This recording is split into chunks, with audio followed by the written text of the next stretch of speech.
남수단에 제가 특사로 간 적이 있었는데요. 남수단이 북수단하고 내전을 몇 년간 치른지 아세요? 잘 모르시죠? 39년간 내전을 치렀습니다. 남수단에 가면 국민들이 이렇게 이야기해요. 지금 수단에 남은 거는 군인하고 정치인밖에 없다고. 그래요. 우리나라가 정부 수립된 지 65년이 됩니다. 우리나라가 65년 동안 남은 거는 대통령밖에 안 남았어요. 그렇게들 이야기를 합니다. 이 정부가 출범하면서 이 정부뿐만 아니라 지난 정부도 마찬가지입니다. 국민 대통합을 과제로 내걸죠. 국민 대통합이 제일 중요한 것 아닙니까? 근데 국민 대통합이 말처럼 쉽지 않지요. 안 된 이유가 세 가지입니다. 제가 볼 때는. 첫째는 기회가 균등하지 않습니다. 우리나라는. 두 번째는 소득이 평등하지 않습니다. 그리고 부패가 만연합니다. 이것이 65년 동안 대통령제가 계속되면서 정권은 바뀌었지만은 이 세 가지의 사회적 병리 현상은 없어지지 않았습니다. 정권을 잡는 사람들이, 대통령이 되고자 하는 사람들이 자기가 대통령 되겠다는 것만 주장을 하고 국민 대통합을 한다 한다 하지만은 우리나라가 구조적으로 안고 있는 이 기회의 불균등, 소득의 불공평, 부패의 척결은 못하고 있습니다. 그래서 이러한 그 소득의 불공평을 막으려고 복지를 이야기합니다. 복지를 하려고 하니까 돈이 있어야죠. 돈이 없으니까 세금을 올리라고 하죠. 그것도 말이 많습니다. 또 일자리를 창출하려고 하는 것 뜻대로 안 됩니다. 우리나라 1인당 GDP가 한 2만 불이 넘는데 반은 대기업이 해외에서 벌어들이는 겁니다. 그러니 경제민주화도 예전 뜻대로 잘 안 됩니다. 이게 오늘 현실입니다. 우리나라가 48년에 정부가 수립될 때 우리 1인당 GDP가 67불이었습니다. 1961년 5.16 군사 쿠데타 일어날 때 1인당 GDP가 155불이었습니다. 그러고 이것이 진행되어서 1987년 5년제 단임 대통령이 시절될 때 1인당 GDP가 3,444불이었습니다. 그래서 사실상 30년간의 군사 독재가 마감할 노태우 대통령 시대가 7,729불이었습니다. 이때까지는 산업화 이름으로 개발 독재가 가능했습니다. 딴 나라도 마찬가지니까요. 지금 전 세계에서 대통령제 하는 나라가 90개 나라가 있는데 90개 나라 중에 1인당 GDP가 10,000불에서 5,000불 사이가 15개, 5,000불에서 2,000불 사이가 20개 나라, 2,000불 미만이 45개 나라입니다. 그러니 대통령제 하는 나라 90개 중에 소득 1만 불 이하가 되는 나라가 80개 나라입니다. 이들 나라는 우리나라가 군사독재 30년 동안 겪었던 이 과정을 그대로 겪고 있습니다. 그 이후에 우리가 10,000불이 넘었던 시대가 김영삼 대통령 시대입니다. 이때 비로소 11,583불이 되었습니다. 여기에서 20,000불이 넘는 노무현 대통령 시대까지 왔을 때 21,653불이 될 이 기간에 10년간 걸렸습니다.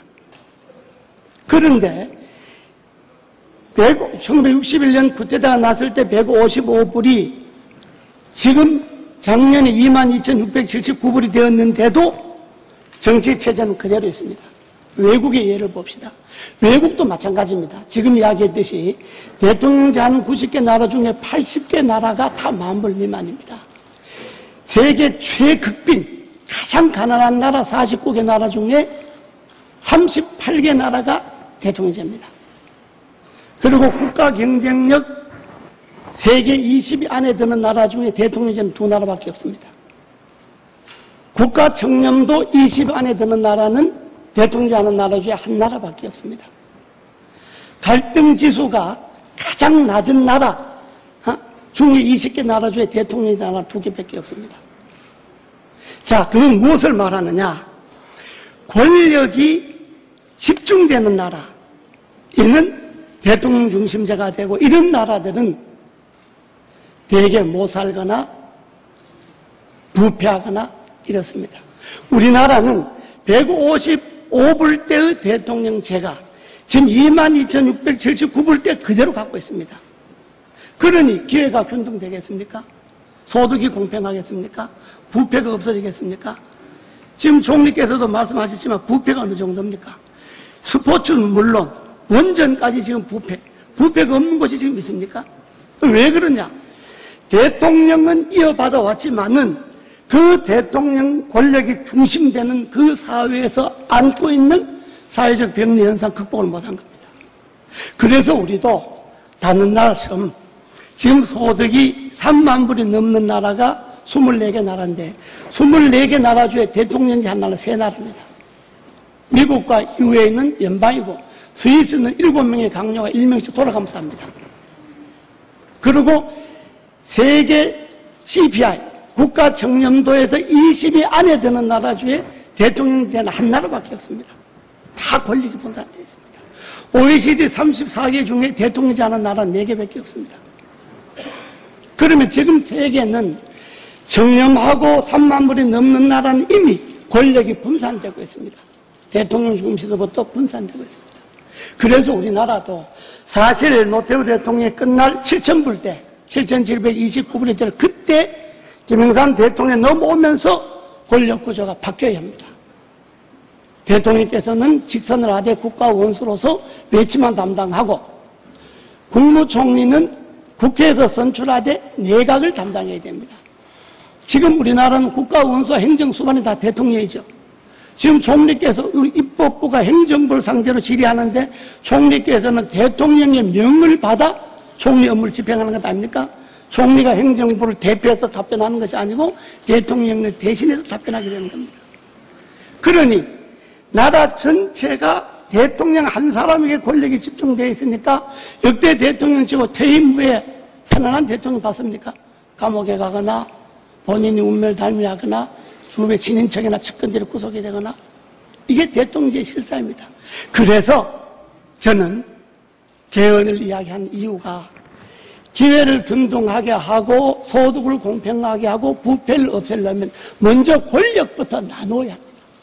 그래서 국민이 직선한 대통령은 외교통일 국방을 담당하고 예치는 내각을 담당하는데 이 내각에서는 국회에서 총리를 뽑으면 총리가 자기가 나온 당에만 장관을 다 임명하면 안 되죠. 그건 지난 선거에 야당이 48%를 득표했는데 48%의 국민도 선거 끝나면 소외되고 48% 받은 정당도 선거 끝나면 소외되고 있습니다. 그런데 국민 통합이 되겠습니까? 그러면 내각은 적어도 국회에 진출한 의석의 비율에 따라서 내각을 구성하는 소연전을 구성해야 됩니다.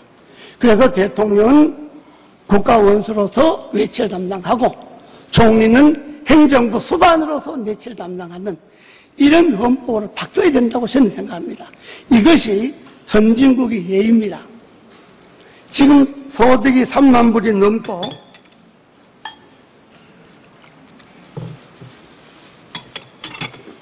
인구가 5천만 불이 넘는 나라가 9개 나라입니다. 3050 그래서 3만 불이 넘고 5천 불이 넘는 나라가 9개인데 3만 불이 넘고 인구가 5천만 명이 넘는 나라가 9개 중에 대통령제 하는 나라는 한 나라밖에 없습니다. 미국 한 나라. 미국은 연방이 우리가 다르죠. 그러면 사실상 3만 불 이상 5천만 명이 넘는 나라는 대통령제가 한 나라도 없다고 봐야 되겠습니다. 그렇죠? 그리고 CPI 국가 청렴도가 10점이 만점인데 7점 이상 9점이 되는 나라가 24개 나라인데 24개 나라 중에 대통령제를 하는 나라는 3개 나라밖에 없습니다. 그것도 2개 나라는 미국과 이외에는 연방이고 스위스는 아까 이야기했지만은 내각이 돌아가면서 합니다. 그런데 왜 우리는 대통령제를 고집합니까? 전대일 열사가 1970년 11월 13일에 분신했습니다. 그때 분신할 때 뭐라 그런지 아세요? 내 죽음을 헛되이 하지 말라. 노동자가 기계가 아니다. 그때 기회의 불평등, 소득의 불평등, 사회의 부패. 그러니까 지금 소득이 2만 불이 넘는데 달라졌습니까? 그건 그대로 있는데 대통령만 5년마다 달라지고 있습니다. 모든 사회적 병원 현상 그대로 안고 있고. 그래서 개헌을 해야 된다고 합니다. 뿐만 아닙니다. 87년도에 5년 단임제 대통령이 민주주의로 봐서 큰 성과입니다. 장기 집권을 막았으니까요. 근데 그렇게 하다 보니까 헌법 내용에도 예를 들어서 여성의 복지를 여자의 복지라고 그랬다거나 장애인의 복지를 신체 장애자의 복지라고 그랬다거나 직업의 자유를 직업 선택의 자유로 했다거나 경찰, 군무원, 경찰 공무원, 군무원, 군인들이 국가 상대로 대한 배상을 전국을 없앴다거나 이런 소소한 헌법의 자구도 고칠 게 한두 가지가 아닙니다. 지방자치단체 정도 선거해야 되는데 선출해야 되는데 헌법에는 선임으로 되어 있다거나 이렇게 해서 전반적으로 나라의 발전을 위해서 개헌을 해야 된다고 생각하는데 국회의원들은 대부분 그렇게 생각을 해요. 그런데 정권만 잡으면 안 하려고 그러는 거예요. 선거하기 전에는 공약해놓고도 선거 끝나면 안 하려고 그러는 거예요. 총리께서는 우리 헌법에 대통령이 명을 받아 이 자리에 나오셨기 때문에 대통령께 국회가 논의한 개헌에 방해를 하지 말도록 이야기를 하세요. 또 한 가지 총리께 이야기하겠습니다. 우리나라가 1960년대 우리나라 농업인구가 얼마인지 아십니까? 농업인구가 전체 인구가 2498만인데 농업인구가 1424만입니다. 농업인구가 전체 57%입니다. 마지막 통계 2010년도 전체 국민이 4,850명인데 농업인구가 306만입니다. 전체 6.3%입니다. 이렇게 농업인구가 바뀌었습니다. 지금 행정구역이 227개의 기초자치와 17개의 광역자치가 있습니다. 244개 자치단체가 있습니다. 그러다 보니까 면적은 강원도 홍천은 부산 중구의 645배입니다. 인구는 경남 창원은 경북 울릉의 64배입니다. 재정 자립도는 서울 서초구는 전북 고창의 10.4배입니다. 그런데 같이 이게 기초단체로 어울려 있습니다. 지금은 교통, 통신, 정보 발달로 인해서 이러한 행정구역을 행정을 하기 좋은 100만 단위로 가장 좋은 게 100만입니다. 왜냐하면 지금 100만 넘는 도시는 재정 자립도 60%인데 20만 내외는 30%, 5만 내외는 10%입니다. 100만 내외의 자치시를 전국에 50개를 만들고 그 자치시의 재정, 교육, 치안, 행정자치권을 주고 제한적인 입법자치권을 줘야 합니다. 그래서 중앙과 행정이 비로소 분권이 되고 중앙과 지방이 분권이 됩니다. 지방 분권은 지금처럼 해놓고는 지방 분권이 안 됩니다. 100만 단위로 50개 자치시로 만들어갖고 지방 분권을 하면 그야말로 소요되는 많은 돈들이 줄어듭니다.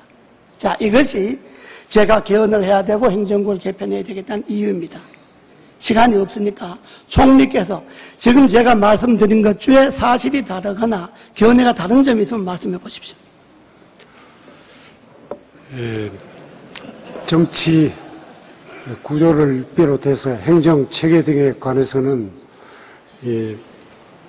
정치권에서 국회를 중심으로 해서 정치권에서 논의해 주시는 게 바람직하다고 생각하고, 다만 정부의 입장에서는 이제 막 국정과제를 확정을 하고 일자리 창출과 복지 문제에 전념하고 있는 마당에 개헌 논의를 하는 것은 시기적으로 바람직하지 않다는 정부의 입장입니다. 예.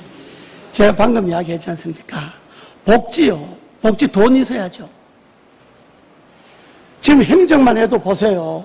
서울, 과천, 세종, 대전 4군데 행정도시를 만들어 놓고 어떻게 행정비용을 줄입니까? 지금 복지비용은 정치비용과 행정비용을 줄여서 그걸 복지에 쓰는 겁니다.